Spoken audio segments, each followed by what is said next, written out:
After receiving the railgun coordinates, a special atom unit was immediately dispatched to Trudograd, where they secured safe transportation of the device through an underground tunnel network.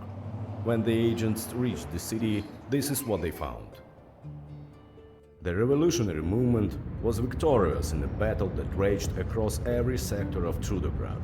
After fending off the northern menace, they quickly formed a new government made up of committee members and busied themselves introducing social, economical and political reforms. Their goal was the creation of a strong, expansive and internationally active Trudograd. Under the new regime, the city grew and flourished, while the newly empowered proletariat hunted down and eliminated every remnant of the previous government, expunging the old order for good. Seventh Heaven, Trudograd's grandiose folly, was thoroughly purged during the first days of the revolution. Along with all their precious possessions, the Fat Cats' lives were forfeit. Their properties were occupied by rebel leaders, their belongings divided amongst the citizenry, and the district was open to all citizens. This state of affairs only lasted a few years, however, at which point the new authorities began slowly separating themselves from the common man to decide the fate of the proletariat from on high, without any annoying interference. The Trudogradian division of Guangzhou Merchants Group survived the unrest without serious losses. More importantly, the profits they earned during the political struggle would become the stuff of legend.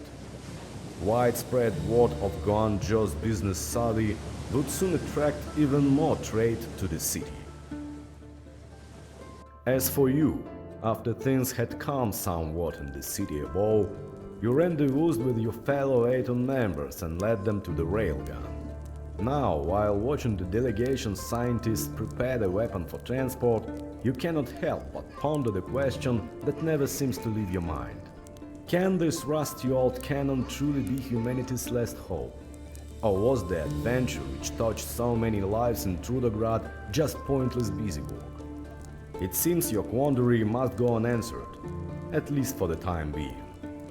The freight train is fueled and ready to go, but there are still some checks to be passed before the convoy rolls off into the underground network.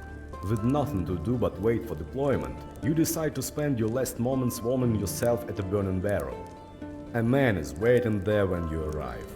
Short, hunchbacked and raggedy, he entered the bunker alongside the Atom operatives and is now warming his bones by the fire. His face is completely concealed in the depths of a voluminous cowl, yet somehow you know he is smiling.